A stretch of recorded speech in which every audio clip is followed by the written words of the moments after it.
Hello everyone, welcome to commerce talkies network. So guys, आज की हमारी वीडियो नंबर 8 में हम डिस्कस करने वाले हैं, अगर हम शेयर्स इशू करते हैं और शेयर्स के बदले में हम मनी कलेक्ट नहीं करते हैं। लेट्स से कि हमने एसेट बाय की तो हमने मनी पे करनी पड़ती है, तो मनी पे ना करके हम शेयर्स दे रहे हैं आगे वेंडर को। इस तरीके के क्वेश्चंस हम करेंगे। प्रीवियस वीडियोस में हमने under subscription, fully subscription, over subscription, calls in arrear, calls in advance, ये सारे बेसिक टॉपिक हम डिटेल में कवर कर चुके हैं। आपको ये टॉपिक्स कवर करने हैं तो सब वीडियोस के लिंक मैं नीचे डिस्क्रिप्शन में भी ऐड ऑन कर रही हूँ। आप वन बाय वन करके सब चेक कर सकते हैं। ठीक है, बिल्कुल इजी सा टॉपिक है ये। इस टॉपिक से रिलेटेड आपके क्वेश्चंस आता है, या तो आपको मल्टीपल चॉइस क्वेश्चन में ये फ्रेम मिलेगा, या आपको 2 या 3 मार्कर में इस टॉपिक के क्वेश्चन मिलते हैं। टॉपिक बहुत इजी है, आप इजीली अपने मार्क्स स्कोर कर सकते हो। गलती की कोई चांस ही नहीं होने चाहिए इस टॉपिक में। ठीक है, पहले हम समझते हैं परचेज कंसिडरेशन क्या होता है। देखो, परचेज कंसिडरेशन मींस कि टोटल अमाउंट जो पेबल होती है। राइट, फॉर एग्जाम्पल आपने अगर कहीं से फर्नीचर बाय किया और फर्नीचर के साथ आपने एक दो चीजें और बाय की, तो टोटल अमाउंट इज 1 लाख।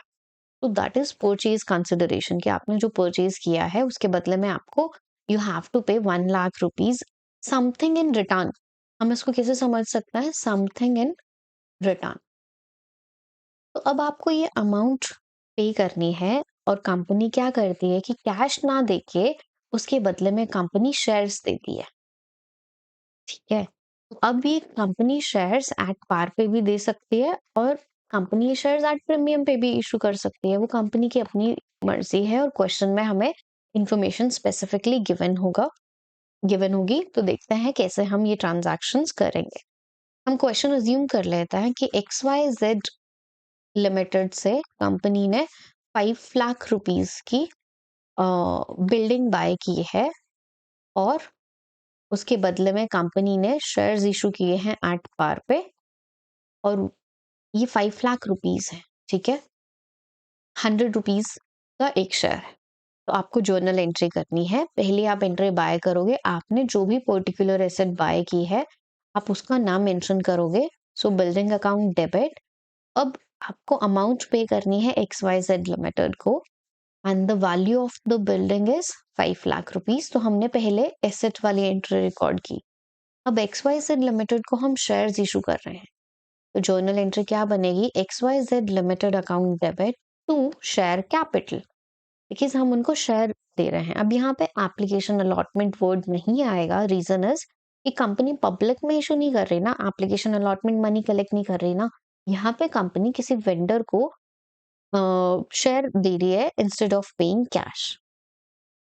तो अब देखो कि एक चीज जरूरी है, नंबर ऑफ शेयर्स आपको कैलकुलेट करना आना चाहिए, और उसका एक फॉर्मूला है कि जो भी आपका परचेज कंसिडरेशन है, purchase consideration divide by issue price. यहाँ पे फेस वैल्यू नहीं, specifically I have mentioned issue price. As we know, face value and issue price can be different. कि 10 रुपीज का शेयर 10 में भी इशू हो सकता है, और 10 रुपीज का शेयर प्रीमियम पे भी इशू हो सकता है। राइट, तो यहाँ पे आप हमेशा इशू प्राइस लेकर चलोगे, और आप नंबर ऑफ शेयर्स कैलकुलेट करोगे। ठीक है, सो purchase consideration is 5 lakh, 100 rupees का हमारा एक शेयर है। इट मीन्स कंपनी ने 5,000 number of shares particular person को इशू किए हैं। तो आप वैल्यू कैसे मेंशन करोगे, 5,000 इंटू 100, 5,000 इंटू 100, तो हमारे ये 5 लाख रुपीज आ जाएगा।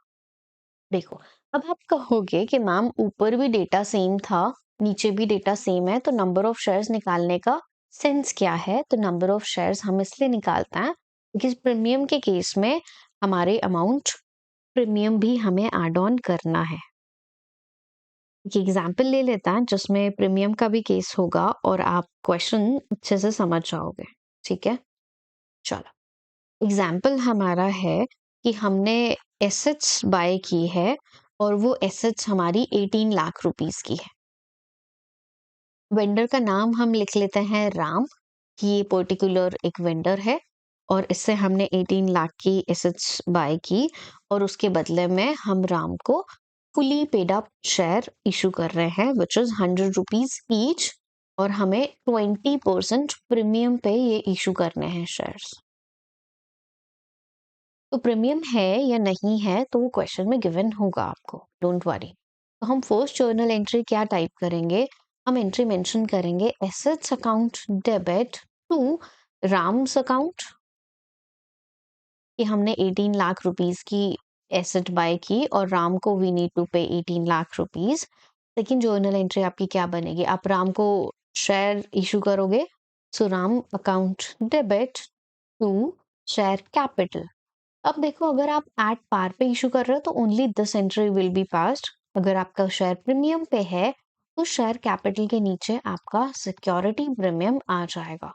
जैसे कि मैंने आपको प्रीवियस वीडियोस में बताया कि सिक्योरिटी प्रीमियम हमारा हमेशा शेयर कैपिटल के नीचे आता है, आप ये याद रखना। ठीक है, अब देखो, अब हमारा फॉर्मूला क्या था, purchase consideration which is 18 lakh divide by issue price. Why issue price? Because हम प्रीमियम पे इशू कर रहे हैं, तो here face value is 100 rupees but issue price is 120 which is 20% premium on 100 rupees. तो ऐसे हमें कैलकुलेशन करनी है, तो हमारे पास ये 15,000 नंबर ऑफ शेयर्स आ जाएंगे। अब डेटा कैसे फिल करोगे आप, 15,000 इंटू 100 ये आपका शेयर का प्राइस, 15,000 इंटू 20 ये आपका प्रीमियम का प्राइस। सो 3 लाख कंपनी ने प्रीमियम लिया है, कंपनी के शेयर की वैल्यू है 15 lakh and the total amount was 18 lakh. ठीक है, तो इसीलिए purchase consideration divide by issue price आपको हमेशा मेंशन करना है। आपका मल्टीपल चॉइस क्वेश्चन कैसे आता है, मल्टीपल चॉइस क्वेश्चन ऐसा भी आ सकता है कि आप बताओ कि कंपनी ने कितने नंबर ऑफ शेयर्स इशू किए। क्वेश्चन में इंफॉर्मेशन होगी कि बताओ कंपनी ने कितना सिक्योरिटी प्रीमियम कलेक्ट किया, या फिर क्वेश्चन आपसे पूछ सकता है कि बताओ शेयर कैपिटल पे आप कितना अमाउंट ट्रांसफर करोगे। तो इस टाइप से मल्टीपल चॉइस क्वेश्चन फ्रेम होता है। आप चाहो तो अपने प्रीवियस ईयर पेपर्स उठा के देखो, आपका सिलेबस होने के बाद प्रीवियस ईयर आप प्रैक्टिस करोगे एज अ मॉक टेस्ट, तो उनमें आपको पता चलेगा कि मैम ने सही बताया था, इस टाइप के क्वेश्चंस हमारे आते हैं। ठीक है, क्लियर हो गया ये। तो जब भी आप कोई एसेट बाय करते हो उसके बदले में आप शेयर्स इशू करोगे, तो इस तरीके से आपको एंट्री पास करनी है। पहली एंट्री आप जो एसेट आपने बाय की है उसकी, और दूसरी एंट्री में आप पर्टिकुलर वेंडर को शेयर्स इशू कर रहे हो।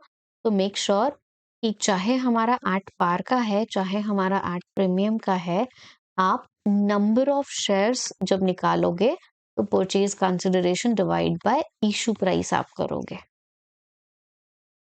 क्लियर है ये वाला टॉपिक? आगे चलते हैं सेकंड टाइप ऑफ क्वेश्चन। ये देखो, ऐसा हो सकता है, लेट्स से ये है XYZ लिमिटेड और ये है ABC लिमिटेड। ठीक है, तो ये XYZ लिमिटेड ABC के बिजनेस को टेक ओवर कर रही है, तो ये इस कंपनी की एसेट भी लेगी और इस कंपनी की लाइबिलिटीज भी लेगी, और कंपनी को जो अमाउंट पे करनी है वो अमाउंट कैश में पे ना करके कंपनी के शेयर्स हम दे रहे हैं। तो हम XYZ लिमिटेड की बुक्स में क्या एंट्री पास करेंगे ये हमें देखना है। तो देखो, जो भी एसेट कंपनी टेक ओवर करेगी, एसेट्स को हम डेबिट करेंगे और लाइबिलिटीज को हम क्रेडिट करेंगे, राइट। एंड देन जो भी परचेज कंसिडरेशन निकलता है वो हम ABC लिमिटेड के अकाउंट में हम पोस्ट करेंगे। अब देखो कि कई बार ऐसा होगा कि आपके क्रेडिट का टोटल आपके एसेट्स के टोटल से डिफरेंट होगा। तो अब दो केसेस बनते हैं, वो दो केसेस क्या हैं इनको ध्यान से समझना। If debit is more than credit, it means जो आपका डिफरेंस आएगा वो डिफरेंस अमाउंट आप क्रेडिट में लिखोगे, और ये डिफरेंस अमाउंट आप क्रेडिट में कहाँ पे मेंशन करोगे, कैपिटल रिजर्व में। दूसरा केस हमारा क्या बनेगा, if credit side is more than debit, then obviously जो आपका डिफरेंस अमाउंट आएगा वो आप डेबिट में लिखोगे और डेबिट में आप क्या वैल्यू लिखोगे? गुडविल। अगर हम कॉन्सेप्ट को समझें तो क्या, देखो कॉन्सेप्ट भी मैं आपको समझाती हूँ। आपने एसेट बाय की 10 लाख रुपीस की, ठीक है, आपने लाइबिलिटीज बाय की है लेट्स से 5 लाख की, और ये अमाउंट पे करना आपने फिक्स किया कि आप 8 लाख पे करोगे। तो एक चीज समझो कि आप 13 लाख पेमेंट कर रहे हो और आपको चीज मिली है 10 लाख की। ऐसा क्यों? हम किसी चीज की वैल्यू कम है बट हम पे ज्यादा कर रहे हैं, तो हम ऐसा क्यों करेंगे? हम ऐसे बिजनेस को टेक ओवर क्यों करेंगे? हम ऐसे बिजनेस को टेक ओवर इसलिए करेंगे बिकॉज कि उसकी गुडविल अच्छी है, उसका नेम एंड फेम अच्छा है। तो ये हमारा सेकंड केस है। If credit side is more than debit, difference amount आप गुडविल में लिखोगे डेबिट साइड में, ये हमारी आ जाएगी 3 लाख रुपीस। और अगर सेकेंड केस, फर्स्ट वाला केस भी डिस्कस कर लेते हैं कि लेट्स से हमने एसेट्स टेक ओवर की 10 लाख रुपीस की और हमने लाइबिलिटीज ली है 2 लाख रुपीस की, और अमाउंट पेबल जो हमने कंसिडर किया कि भाई हम आपको 7 लाख रुपीस अमाउंट पे करेंगे। तो देखो एसेट आपने ज्यादा की ली है, किसी चीज की वैल्यू ज्यादा है, आप अमाउंट कम पे कर रहे हो, तो वो आपके लिए प्लस पॉइंट है। तो ये जो, इसको हम लॉन्ग टर्म गेन कंसिडर करेंगे और डिफरेंस अमाउंट को हम कैपिटल रिजर्व में ट्रांसफर करेंगे। ठीक है, तो जब डेबिट ज्यादा है क्रेडिट से तो डिफरेंस आपका आएगा कैपिटल रिजर्व में, क्रेडिट साइड में। और जब क्रेडिट साइड ज्यादा है डेबिट से, आपका डिफरेंस अमाउंट आप लिखोगे डेबिट में और वो आप मेंशन करोगे गुडविल में। उसके बाद सेकेंड जर्नल एंट्री हमारी क्या बनेगी कि भाई हम एबीसी लिमिटेड को अमाउंट पे करेंगे, मतलब कैश ना देके शेयर कैपिटल हम उनको दे रहे हैं। तो ABC limited to share capital to security premium. तो सिक्योरिटी प्रीमियम तब आता है जब आप अगर प्रीमियम पे इशू कर रहे हो, otherwise purchase consideration divide by issue price. ये आप इस तरीके से ये फॉर्मूला लगा के नंबर ऑफ शेयर्स कैलकुलेट कर लोगे। प्रीमियम है तो प्रीमियम भी मेंशन कर लेंगे, कोई प्रॉब्लम ही नहीं है। क्लियर हुआ पॉइंट? एक क्वेश्चन कर लेते हैं जिससे आपको सारी चीजें पता चल जाएगी। तो हम क्वेश्चन अज्यूम करते हैं ये है राम। सो राम ने एक बिजनेस परचेज किया है मोहन से। So Ram is the buyer, Mohan is the seller.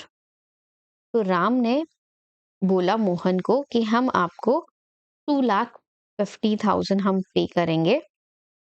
ठीक है, 2,50,000 अमाउंट पेबल ये है, और इसके बदले में राम क्या कर रहा है, 2,20,000 के तो Ram fully paid up shares उनको दे रहा है बेसिकली, और रिमेनिंग अमाउंट का राम ने बैंक ड्राफ्ट दिया। अभी हम इंफॉर्मेशन देख रहे हैं, उसके बाद आगे का क्वेश्चन करेंगे। ठीक है, एंड बाकी इंफॉर्मेशन है क्वेश्चन में कि राम ने अलग अलग एसेट टेक ओवर की है। सो प्लांट एंड मशीनरी की 90,000 वैल्यू है, बिल्डिंग की हमारी वैल्यू है 90,000, सन्ड्री डेटर्स की वैल्यू है 30,000, हमारे स्टॉक की वैल्यू है 50,000, और कैश की वैल्यू है 20,000। ये डिफरेंट एसेट्स का डेटा आपके पास गिवन है। और क्रेडिटर हमारी लाइबिलिटी होता है, तो लाइबिलिटी ली है 20,000 की। अब अमाउंट पेबल कितनी है? सो बेसिकली हम अमाउंट पे करेंगे यहाँ पे 2,50,000। ठीक है, बिकॉज क्वेश्चन में इंफॉर्मेशन है कि 2,50,000 अमाउंट पे करना है। अब अगर हम डेबिट का टोटल करते हैं, देखो डेबिट का टोटल कितना हुआ, 9 और 9 18, 21, 21 और 7 28, right. 2,80,000 is the total of debit side. Credit का total 270, it means debit is more than credit. तो डिफरेंस कहाँ आएगा? कैपिटल रिजर्व में 10,000। तो देखो पहली एंट्री ये आपको पास करनी है। अब दूसरी एंट्री में आ जाता है कि जो हमें अमाउंट पे करना है मोहन को, तो Mohan account debit to share capital to bank, कि भाई हमें मोहन को 2,50,000 पे करना है। उसमें से हमने 2,20,000 उसको शेयर कैपिटल दी और रिमेनिंग अमाउंट मींस 250 में से 220 लेस किया, 30,000 का हमने उसको बैंक ड्राफ्ट दिया। तो ये ऐसे एंट्री होगी। यहाँ पे नंबर ऑफ शेयर्स कैलकुलेट करने की हमें जरूरत नहीं है, बिकॉज क्वेश्चन में क्लियरली बोला कि ये अमाउंट हम as a fully paid up share issue कर रहे हैं, तो प्रीमियम का कोई भी इंफॉर्मेशन नहीं है। ठीक है, आई होप कि क्वेश्चन आपको समझ में आ गया है। तो इस तरीके से आप कैलकुलेट करोगे कि यहाँ पे कितनी अमाउंट ड्यू है और कितना आपको पे करना है, और purchase consideration divide by issue price करोगे। तो लेट्स से अगर प्रीमियम होता, ये परचेज कंसिडरेशन है, 100 रुपीज का शेयर है और हम अज्यूम करें कि 10% प्रीमियम है, तो आप 110 करते और ये हमारे पास आता है कि कंपनी ने 2200 शेयर्स इशू किए हैं। तो प्रीमियम का डेटा हम प्रीमियम के कॉलम में मेंशन करते हैं। नहीं, 2000 आएगा ना, ये 11 टू 22, तो 2000 शेयर्स आएंगे जो कंपनी ने इशू किए हैं। 2000, यस। कैसे एंट्री करते फिर हम? Mohan account debit to share capital to security premium to bank. तो देखो कि 2000 में से 100 रुपीज का शेयर है, ये शेयर कैपिटल, 2000 इंटू 10, ये 2 लाख हमारी शेयर कैपिटल, 20,000 हमारा प्रीमियम, और रिमेनिंग अमाउंट बैंक से हमने पे करी। Total amount due was 2,50,000। तो ध्यान क्या रखना है कि इशू प्राइस लेना है आपको, चाहे ये एट पार पे है चाहे एट प्रीमियम पे है, इससे आपको टॉपिक क्लियर रहेगा। जितनी भी एसेट हम टेक ओवर करते हैं, सब एसेट्स को हम डेबिट लिखते हैं, और जितनी भी लाइबिलिटीज टेक ओवर करेंगे वो हम लाइबिलिटीज को हम क्रेडिट करते हैं।